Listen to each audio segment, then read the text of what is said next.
Published 0350 Est, the 23rd of November 2017. Updated 0400 Est, the 23rd of November 2017. From the tropics of the south coast to the snow-capped mountains of the Himalayas, these breathtaking images show the beauty of the wildlife of the Indian subcontinent.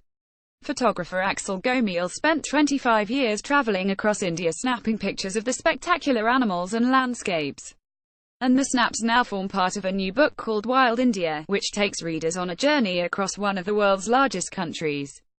Water can be in short supply in many parts of Ranthambore. The Forest Department therefore created concrete waterholes so as to keep water supply plentiful for the animals. Tigers use them for drinking and for cooling off, as in this case of this mother and her large cub. Little is known about the ecology and behavior of wild sloth bears. Here, a mother defends her yearling cubs against a rogue male. Although there are no confirmed records, infanticide in sloth bears seems likely. Sloth bears commonly have a litter size of 2. During the first months, the cubs are completely reliant on their mother. Some will stay with her for up to 2.5 years before searching out new ranges.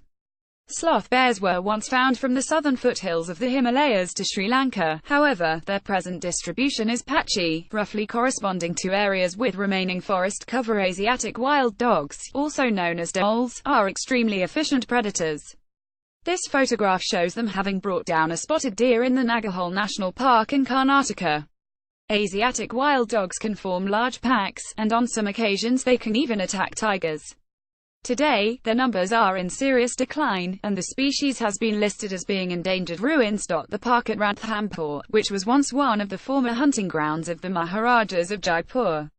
As a national park, the sambar deer, spotted deer and wild boar no longer need to fear people, however, they must still watch out for predators. India's enormous landmass means there is a wide range of habitats, with the biodiversity of the country one of the richest on Earth. And among the mammals that Mr. Gomiel has managed to capture on camera are sloth bears, nilgai and blackbuck. He also snapped the last surviving populations of the Asiatic tiger, the kur, and also the biggest population of Indian rhinoceros. The book features a total of 150 pictures of some of the thousands of species living in India. The Bishnoi are a religious community living in northwestern India. They do not treat wildlife as a resource, but as fellow creatures. The Indian gazelle chinkara is an animal with whom the Bishnoi have very special relations. Bishnoi women will traditionally take in an orphaned or injured gazelle fawn, breastfeeding them alongside their own children, before releasing the animals back into the wild. The Bishnoi, whose religious beliefs have a direct impact on conservation, refuse to kill animals or cut trees. Monkeys such as these Bengal Hanuman langurs have colonized ruins such as the historic Ranthambore fortress. The ruins offer safe lookouts and hiding places, allowing for social activities such as grooming a bonnet macaque and her infant, left keeping a lookout for predators. Bonnet macaques and sloth bears share the same habitats and taste in fruits, while right, a young Bengal Hanuman langur is taught to drink water from a tap by his mother. Ruins. The park at Ranthambore, which was once one of the former hunting grounds of the Maharajas of Jaipur. As a national park, the sambar deer, spotted deer and wild boar no longer need to fear people, however, they must still watch out for predators. Mr. Gomiel, who is originally from Germany, says he has always had a passion for Indian wildlife and previously worked in tiger reserves in Kanha and Bandhavgarh.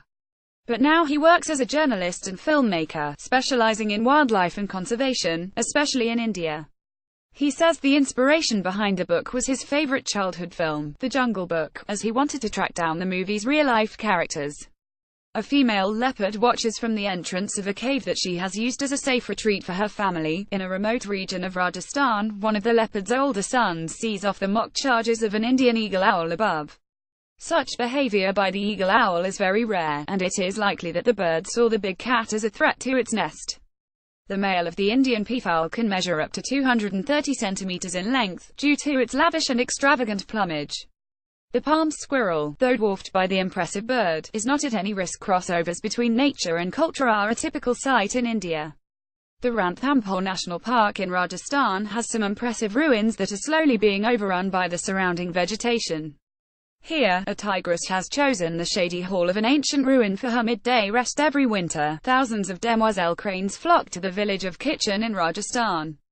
The local Jain community feed them vast amounts of grain, as the birds are venerated, and the act of feeding them is supposed to bring good karma. And his journey through India for the project showed him how humans and animals can live together.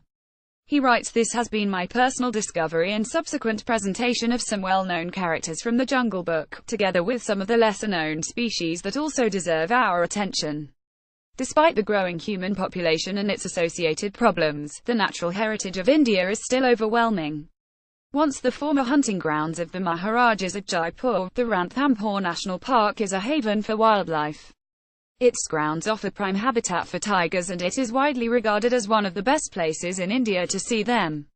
The national park was named after the historic Ranthambore fortress, whose ruins dot the park. Wild India 2017 by Axel Gomiel, Papadakis, £30. Available online and from all good bookshops.